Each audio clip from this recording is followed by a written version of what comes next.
says, Prophet sallallahu alaihi wasallam was born in this Hijri month of Rabi' al-Awwal, and people start celebrating from the beginning of this month, saying that this is the month in which Prophet was born.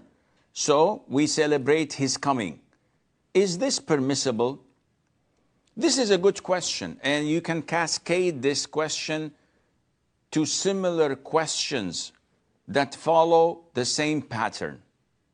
And this pattern is, are we allowed to introduce something in the religion of Islam? Because the Prophet ﷺ told us that he left us on clarity and certainty, where day and night are so clear to everyone to see. And likewise, things in religion are similarly clear.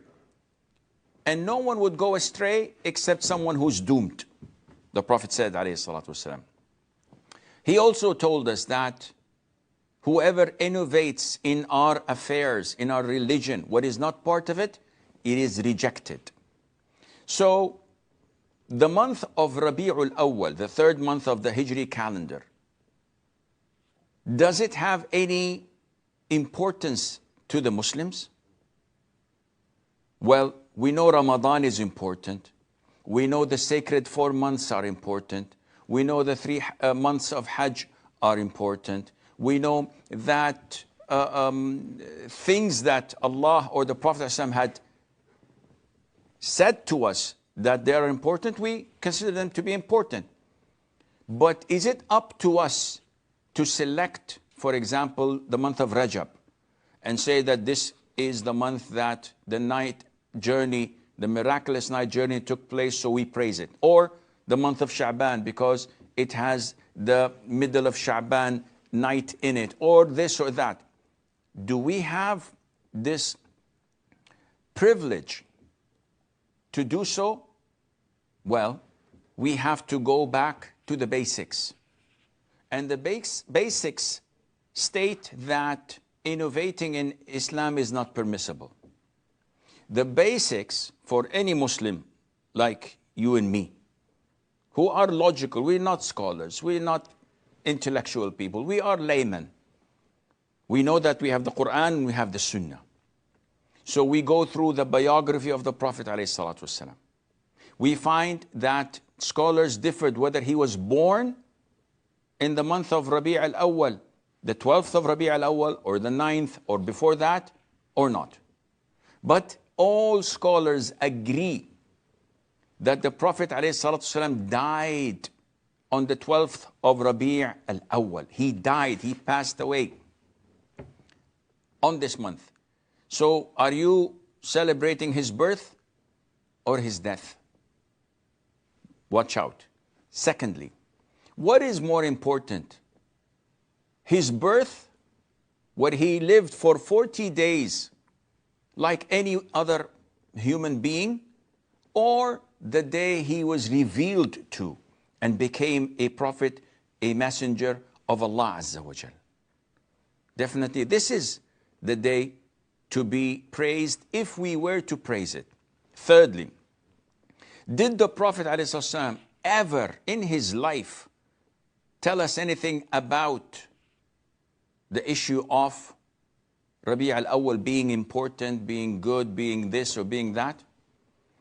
Has he ever highlighted the date of birth, which is 12th of Rabi' al-Awwal, as claimed by a lot of scholars? And it's an issue of dispute. Has he ever said to us that this is something that you guys have to praise and look up to and celebrate? Now, we know that when he came to Medina, he found the people of Medina celebrating and feasting. And when he asked them, he told them, Allah has substituted you with 2 days better. The day of Eid al-Hajj and the day of Eid al-Fitr. That's it. 2 days to celebrate throughout the whole year.